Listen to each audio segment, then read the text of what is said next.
So now we have our schematic and all of our footprints assigned. We've created the netlist and we've done the design rules check. We're ready to move everything over into a PCB on the PCB venture. So go to PCB, new layout, and we're going to go ahead and leave all of this the way it is.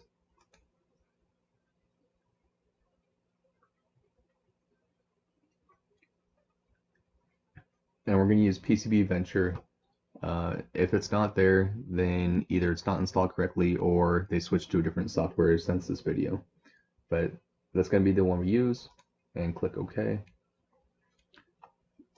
And now it looks like it might not be working right because there's nothing on here, but nothing's placed. So if you go to place manually, you should see all of your components over here. We're going to leave this alone for just a minute because we need something to place them on. So what we're going to do is a shape and a rectangle. What I would end up doing is place rectangle and then talk with the professor and figure out what size board you can use. We're going to go ahead and use 400 by 400 for now.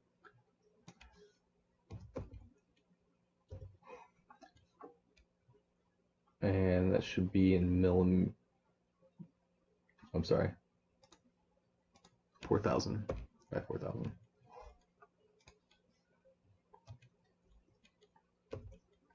There we go. That should be good.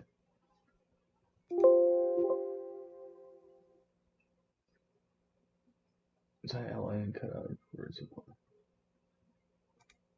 Oh. Sorry, not outline, design outline. That's what we want to use. We'll get rid of the one that was regular outline. And we can check this over here. And that is design outline.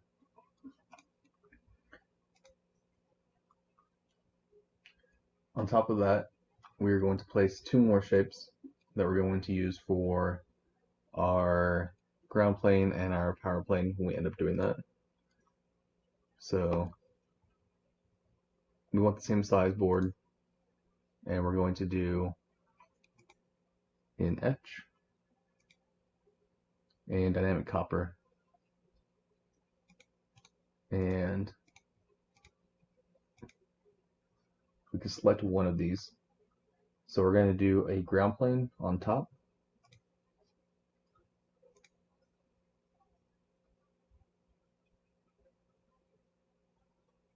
Let's zoom in. There we go. And we're done with that. And then we're going to make another one. And this is going to be on the bottom, dynamic copper. And we use ground for top, so we'll go ahead and use VCC or power for the bottom. You don't have to use VCC. You can make both the top and bottom ground if you need to. But this makes it a little bit easier when you're running some of the traces. So we're just going to go ahead and do that.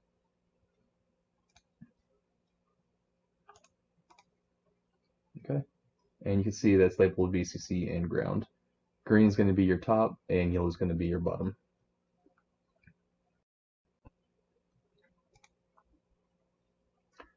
Here we're going to go ahead and start placing components, but one of the things that you want to do before you do that is to make sure that this is on the origin. If you look down here at the bottom, you'll see right here, this is the grid coordinate of your cursor. So right now we are at 1775, 500. If you go up to setup, change drawing origin, and then zoom in and click on the corner there. Now you see that that is 0, 0. And that's what you want. It's going to come in helpful later when you start placing components and doing DFM checks. It'll tell you where your errors are. And if you go over, 2 inches and then up 1 inch, then you know that your error is right there. And having that's just going to be very helpful. So when you start placing components, there's two ways you can do this. So we're going to do it with these. So go ahead and go up here. I like to pull them both open just so I can see what components are what, and I know what's happening. So place manually.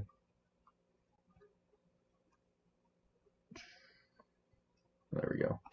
And we have a 4" by 4" board here, or 4,000 by 4,000 mils. So you can do this either like this, where we know that D4 is down here. So select that, and then place D4. And that is just that diode. Or the other way you can do it is select the part over here, and it automatically selects it over here.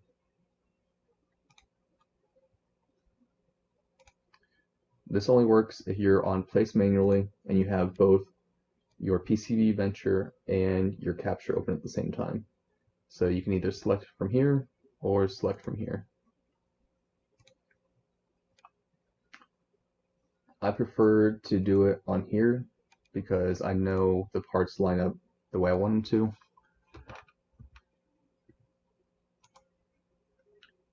There isn't a good rotate on this like the other one, so you just have to right click and hit rotate when you want to do that. I accidentally hit R over here. There we go.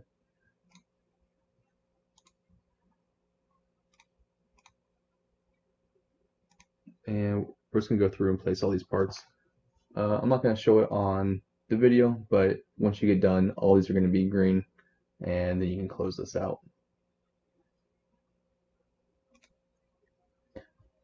Here we have all of our parts placed on the board. So this jumper is going to go out to microcontroller. So we want this around the edge of the board. And you can simply drag and drop the components at this point. You're going to want to be in general edit when you're doing this. The other one you might be in is placement edit, but I stay in general edit unless I have to be out of there. So we'll stay in general edit. This is the power, and because of the way we made our power and ground planes, this basically has connectors that run from the pin underneath for the power and on top for the ground. So they're electrically connected, and you're not going to have to run any traces. Here you'll see these little green lines, and those represent the traces that are going to be needed. And you see the way that they cross. You don't want that, so if you can rotate it as much as possible in order to get rid of that, that's going to be ideal. So this one is a little bit weird because you have to start moving the part in order to right click and rotate. If you have it placed like so, and you click that, oh, scratch that. Alright, stop.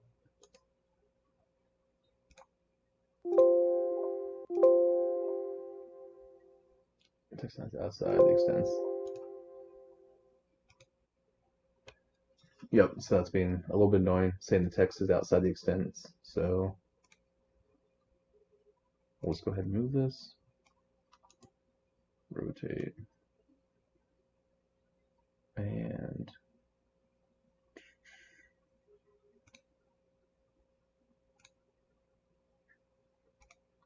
it'll let us do the text out there if we do the rotate, but not the spin, because why not? One of the things you want to try to do when you're doing this is try to make it compact. I know we have a lot of board, but what we want to do at the end is kind of shrink that.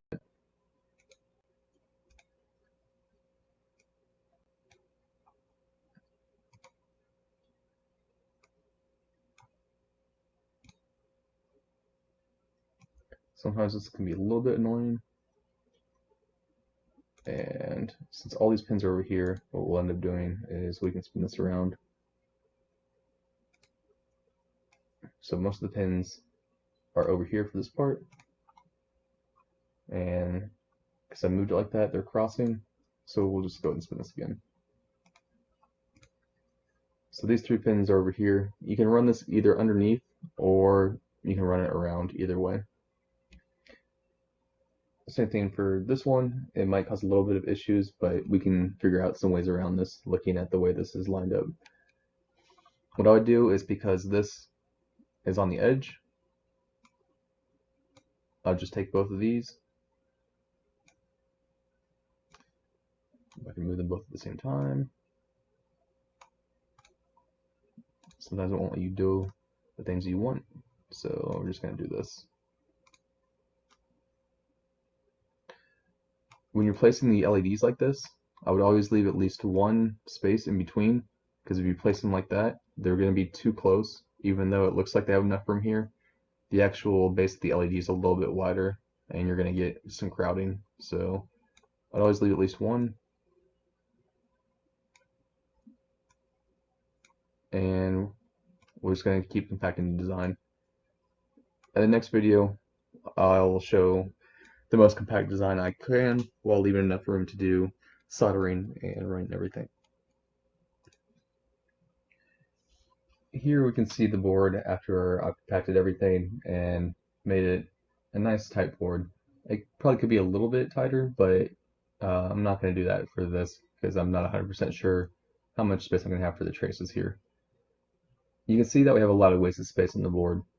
When you're doing these with Peralta, the idea is to try to keep it as compact as you can, and we're going to go ahead and show how to resize the board real quick. There's really not an easy way to do this with the Cadence, at least that I found.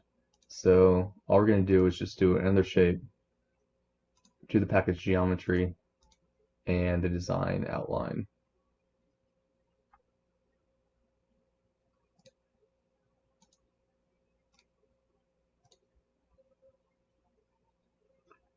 So what we're going to do is go to place,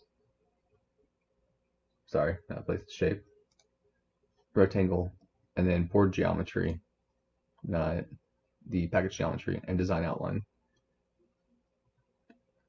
You can see here on the size, since we already went ahead and made it 0, 0, it's about 2 by 1.5. So we're going to go ahead and make this 2 inches by 1.5 inches.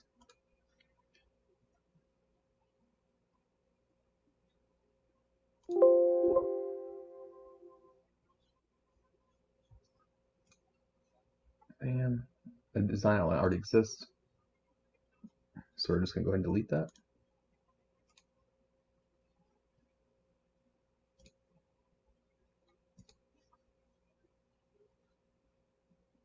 And we'll replace. There we go. Click done. And for the planes, we can do one or two things. We can do manual void cavity and do something like this. Oops. Cancel that.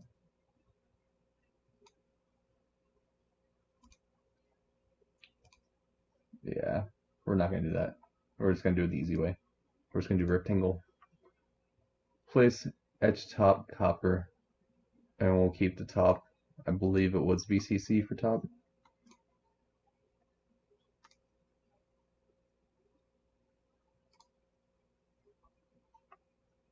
And done. We're going to delete these. And then place the bottom plane.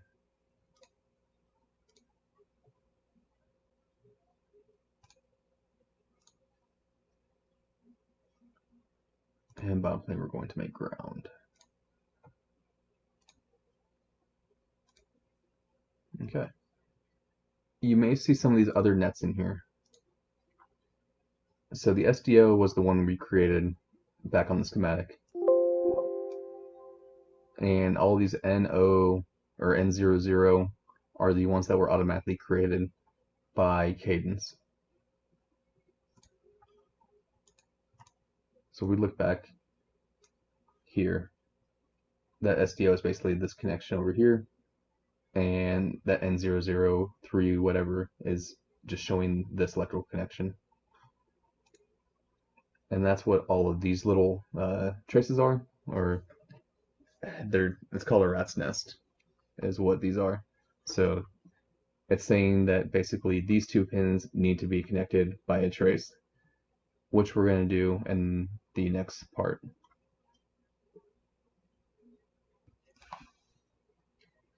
In this part of the video, we're going to begin to run the traces.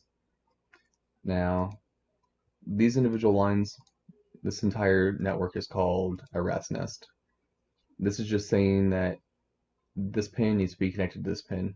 And if we didn't have the planes, then all the VCCs and all the grounds would all be connected to each other the way that they all need to be connected.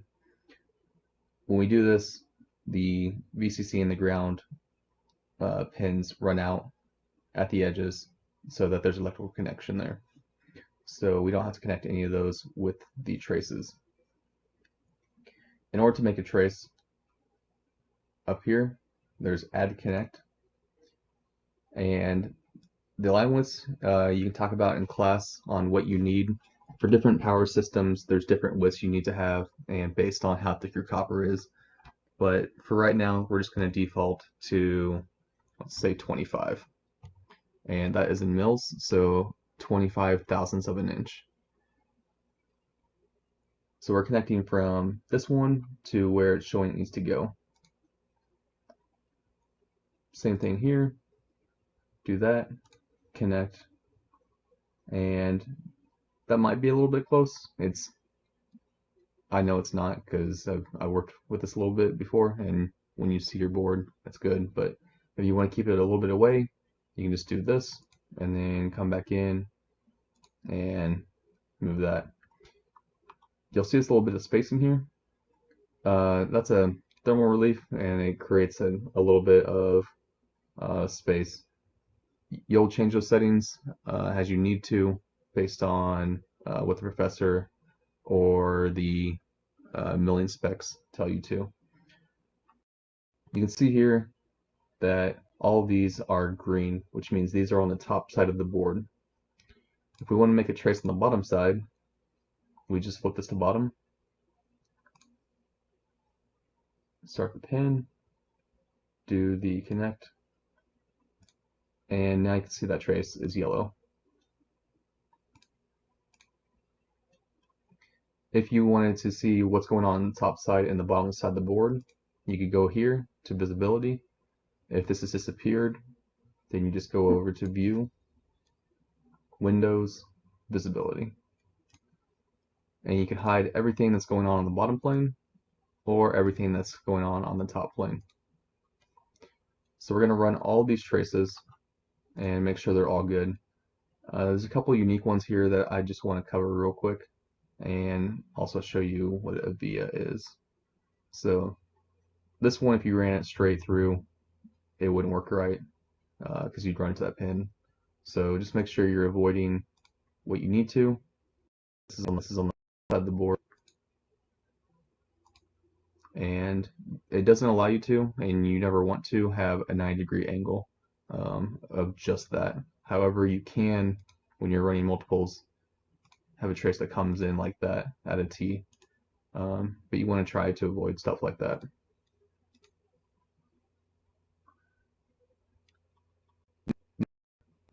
Because these are going through here.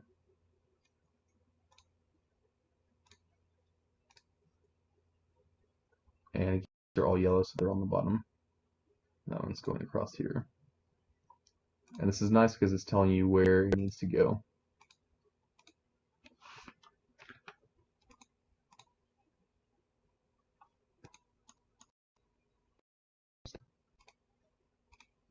There we go. I'm not sure if there's a hotkey for that.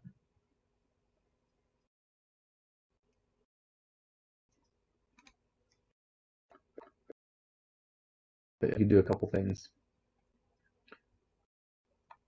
we can either run it on top, but I want to show you what it,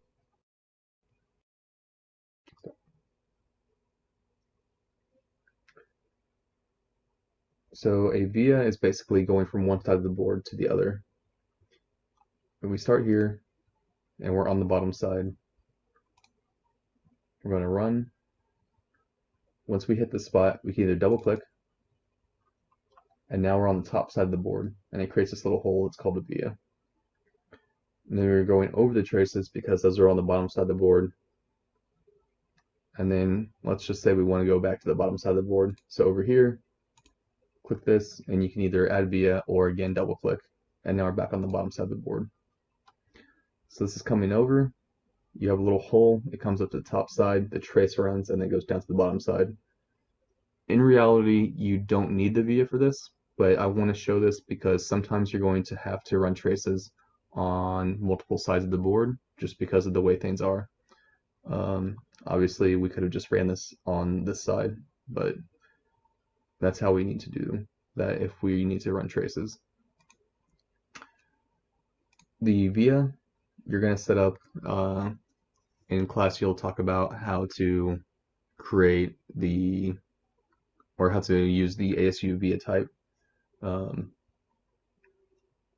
The standard via with Cadence will cause some issues with the mills that we have.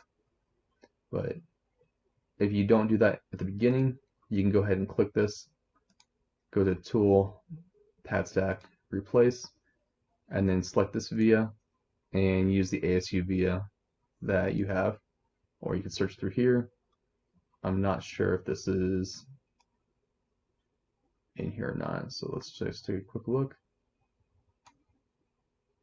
Yeah, the ASU via is not in here, so assuming that this was it, we could just switch that out and replace, and now this is the 26. But that is one way to do that. So now we have all of our traces ran.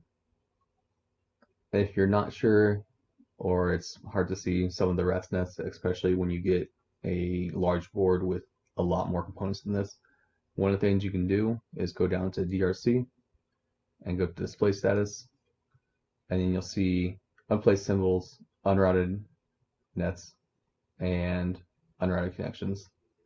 If you have any numbers here, it means that you either haven't placed something on your board or you haven't connected what needs to be connected. Some of the things you might end up running into are called isolated shapes or islands. Basically, if you run these around enough, you can have part of the plane to where it's not electrically connected to anything else, and it's just isolated inside. You're going to end up getting rid of those, and one of the other issues you can run into is out-of-date shapes. What will end up happening with that is something will still show up on the board even though it's not there in the system. So if that ends up happening, do update all or update to smooth. That usually won't be an issue, but sometimes it can be.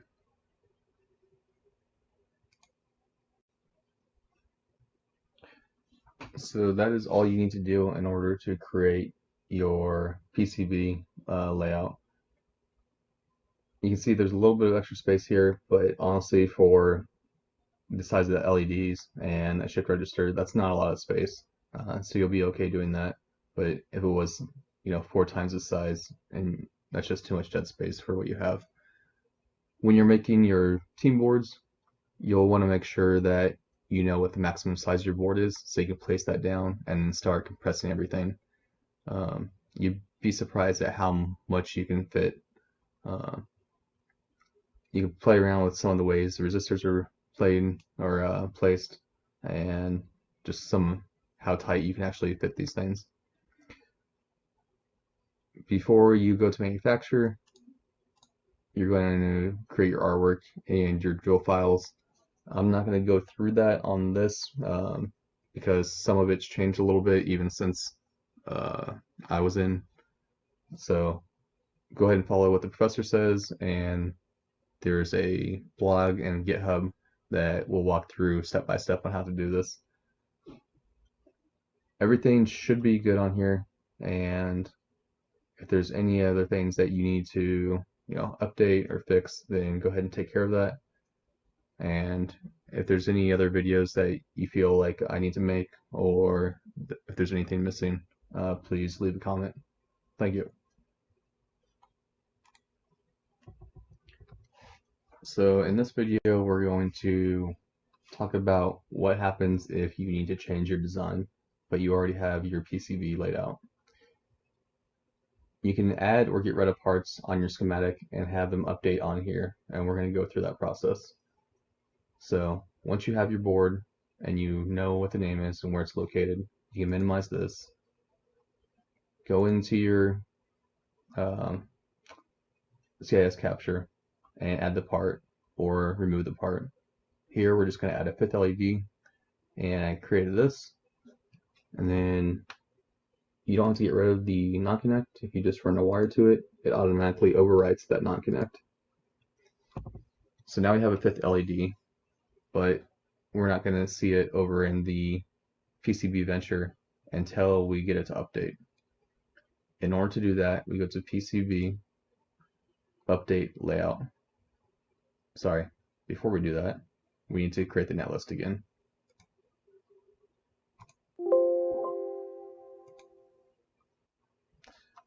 We need to create that new netlist because now this is a new connection, this is a new connection, this is a new connection. So once we create that netlist, then we go to update layout. It's going to say all the changes that we made. So we added the new components, we added the new connections, and we added the new nets. So we're going to go ahead and sync this. And then once that's showing good, we go back to our board, go back to place manually, and you'll see that there's now 2 new parts.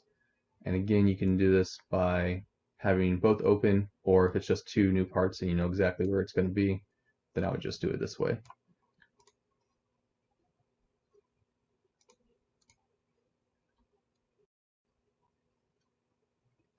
So these are rotated that way, so we're going to do this.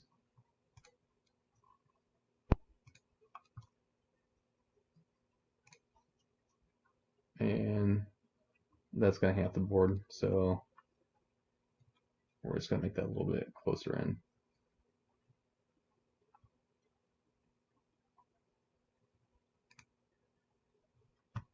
Alright, so those are placed, and now we can move this around. You'll see that little red error, and that's because the pins are overlapping. And there we go. And then we'll just run the new traces. Still 25.